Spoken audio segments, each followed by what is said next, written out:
Ladies and gentlemen, welcome to Politically Correct Ghana Lesson 367. And today, the 1st of July 2026, reminds all of us of the Republic Day, the day Ghana became a republic, meaning that Ghana is not under any monarch, it's not under any royal. But there's more serious issue that we have to talk about. That's the unemployment state of Ghana. Unemployment is one of the major problems in Ghana. So today's discussion is titled Unemployment and Formalizing the Informal Sector. All right. So the formal sector is about only 1.5 million people, and the informal sector is about 10 to 11 million workers. 1.5 million workers in the formal sector as against 10 to 11 million workers in the informal sector. Yet the informal sector are not known to the Social Security and National Insurance Trust. They are largely not known. And they are to make a voluntary contribution. I said, no, it doesn't work out that way. Ghana Revenue Authority should look at issues carefully. The laws must begin to change. The laws must be realistic so that we capture our unemployment situation carefully and appropriately. Ghana has not defined unemployment. Ghana has not defined unemployment, so it makes it difficult. Or Ghana has not defined employment, so it makes it difficult to know the number of unemployed people in Ghana. All those in the informal sector are unemployed, as things stand now. So Ghana has to define, first and foremost, we have to define what is employment or unemployment. Once we define it, if we take the ILO, International Labour Organization's concept of 1 hour a week that is paid or for profit is working, then we are being defeatist. We're going nowhere. But let's look at it carefully. If we can define our employment status as anyone who works 20 hours a week, 20 hours a week or more is full-time employed. So it's employed. That's what we want to look at. If we look at that, it will mean that our minimum wage of 18 cedis a day will take us to how much? About 360 cedis at the end of the month. Meanwhile, the taxman gives 490 cedis as what? A region where there's no taxation to the income earned by workers. So then what we have to look at is the second bit. The first one is to define employment. The second one is what? Look at the threshold for taxation for payee. So the threshold should be reduced to about 260 cedis or 250 cedis at the end of the month, so that if anyone works 20 hours, the person can get taxed. And that tax, the third bit, is that tax must not go to only Ghana Revenue Authority. There must be a task force formed by the government because the laws must change. That should be GRA, Social Security and National Insurance Trust, that's the SSNIT. Then we have the banks. Then we have the assembly. We have the telecom. So 5 organizations should team up.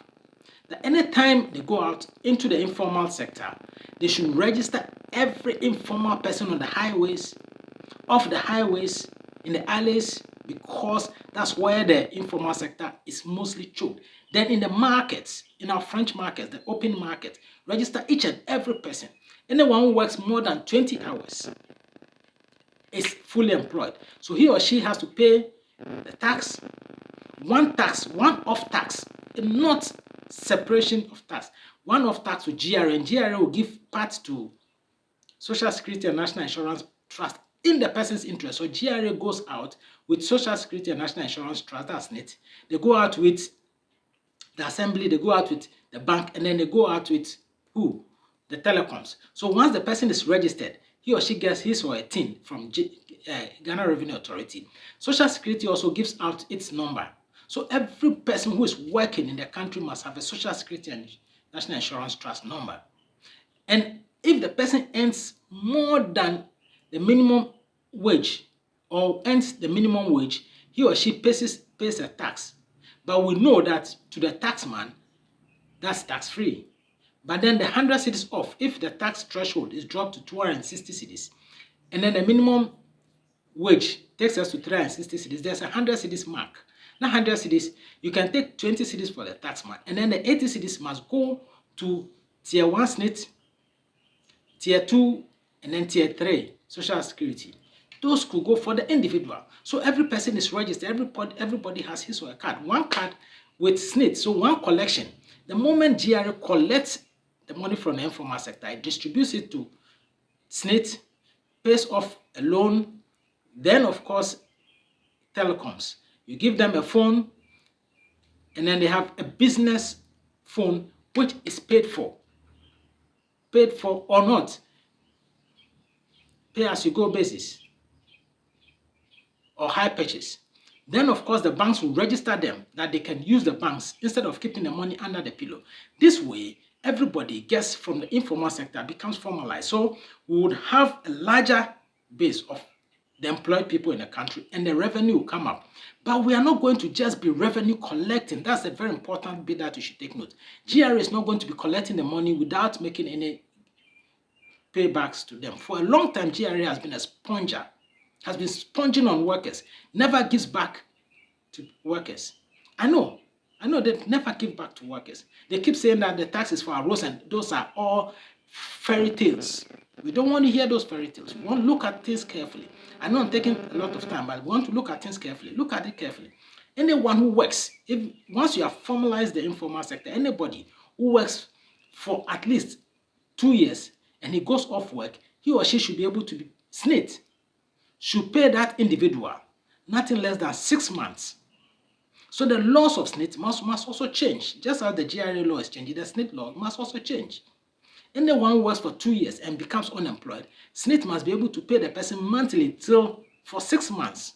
If anyone who works and contributes in every sector, whether it's a trotro driver, trotro maid, seller in the market, hawking, coconut sellers, ice cream sellers, pure water sellers in traffic and all that, you register all of them, make them, formalize them. Then of course you give them proper place to stay. Then you control the whole system. That way, in the moment the person works for 5 years and he becomes unemployed, SSNIT must pay the person at least a year. 10 years, you must pay the person at least 2 to 3 years contribution. Then of course, if the person hits the 15th year, then he or she qualifies for pension. So everybody who is working, all that informal sector we are seeing in Ghana, the 10 to 11 million people will become formalized. And SSNIT will take care of them. Ghana Revenue Authority, anyone who sets up a new business, especially the young people, when they set up a new business and they collapse within a year, you will have to refund them with some money, because most small-scale businesses or micro-small-scale businesses will fold up in a year. So you have to incentivize them, give them money.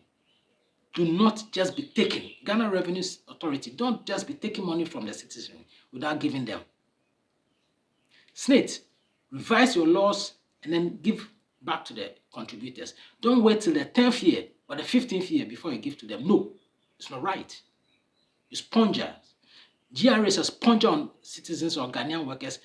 SSNIT is also another sponger on Ghanaian workers. This is not good. You have to give back to the people their savings. The name is Kwame Afaglo. Thank you.